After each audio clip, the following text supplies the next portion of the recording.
I want to shift into talking about the Houston Astros for a moment. Isaac Paredes is the Astros' new third baseman, and he met with Astros media. And listen, I'll be honest, I don't know a lick of Spanish. Duolingo has not helped me out so much, and I haven't really used Duolingo a lot of late. But through his interpreter, here is Isaac Paredes, who you'll see pictured to the left, talking about stepping in and for Alex Bregman, who is now with the Boston Red Sox. No pressure. My respects to Alex Bregman. He's a great ball player, great career, but there's no added pressure. I'm just ready to replace him at third base and do whatever the team do best for the team. I'm ready to replace him at third base. I mean, they're big shoes to fill. If he's saying he feels no pressure, good. It's a lot of pressure to step in for a guy who's been a part of this team for a very long period of time and come into a new clubhouse and do some of the things that you once did not too long ago. Joe Espada had told him earlier this week, hey, man, don't be like the guy who was there the last couple of years. Don't try to be that guy. Yeah, I get that. Don't try to be someone that you're not. Paredes is 26 years old. He's not a very good defender at third base, especially compared to Alex Bregman, who just won the Gold Glove at the position. But the more I've been thinking about Paredes, the more I feel like Dana Brown actually might have a good plan to get the Astros back on the right track this coming season.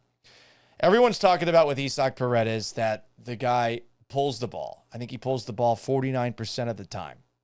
And with the power that he pulls it with to left field, and if you take a look at where he generally hits the ball, Minute Maid Park is a fantastic park for him.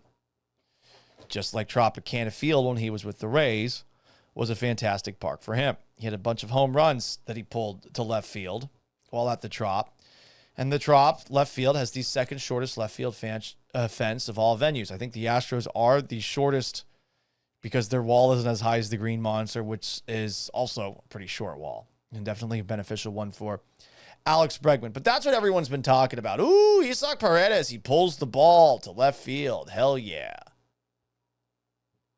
But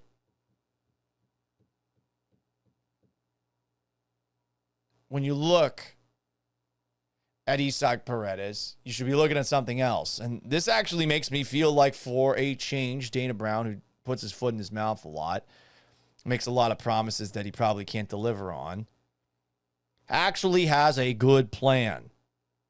Something that frustrated me last year, the Astros were very impatient at the plate. Jose Altuve is your leadoff hitter. He swings at everything. Yainer Diaz swings it a lot. Jeremy Pena swings it a lot, though he got better over the course of last year. You need guys who are going to work counts, who are going to wear pitchers out. Because when you try to force things, and it felt like the Astros were doing that a lot last year, you make a job for a pitcher a lot easier. Isaac Paredes, among all hitters in baseball, averaged the most pitches per plate appearance. This guy's a tough out with one of the top walk rates in baseball, 11.9%. It's impressive.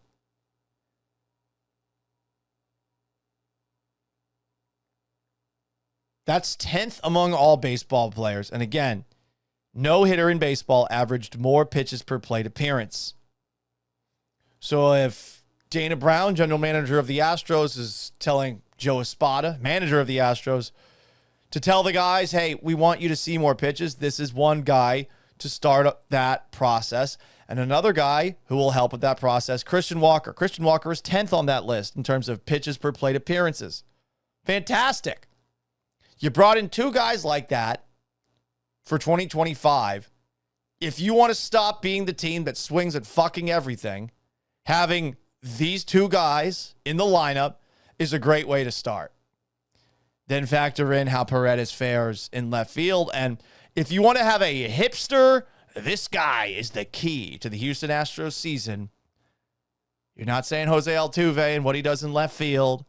You're not saying Yordan Alvarez or Hunter Brown or Josh Hader or Framber Valdez. If you're trying to be a hipster and take the long odds, Isaac Paredes might be the most important Astro this year, but you have to be a hipster, the fedora wearing kind, to I think officially go that far.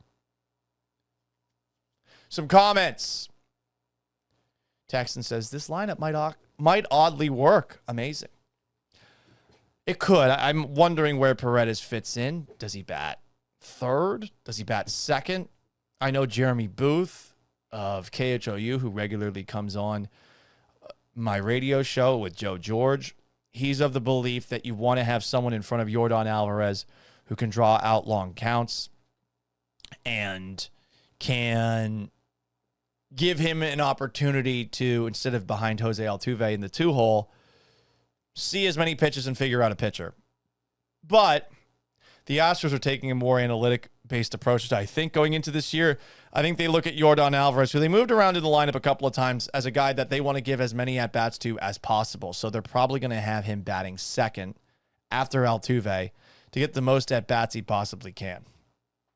Will that work? I don't know. It might make more sense to have Paredes in between the two, but we'll see. I'm not really the biggest lineup hot take guy. Justin Singleton comments, the manager didn't know what lineup worked the best. Talking about Joe Espada. Yeah, that's true. I mean, Bregman in the 2-hole. The Astros had their best record when he did that. You think Ron Washington would have been better for the Astros? I don't know about Ron Washington. I think Ron Washington's a vibes guy.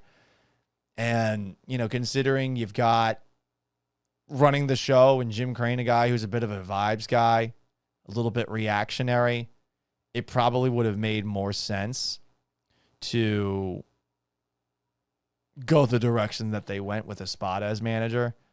Would have been cool to bring in someone who's fun like Ron Washington, but I don't know that necessarily makes you better as a team.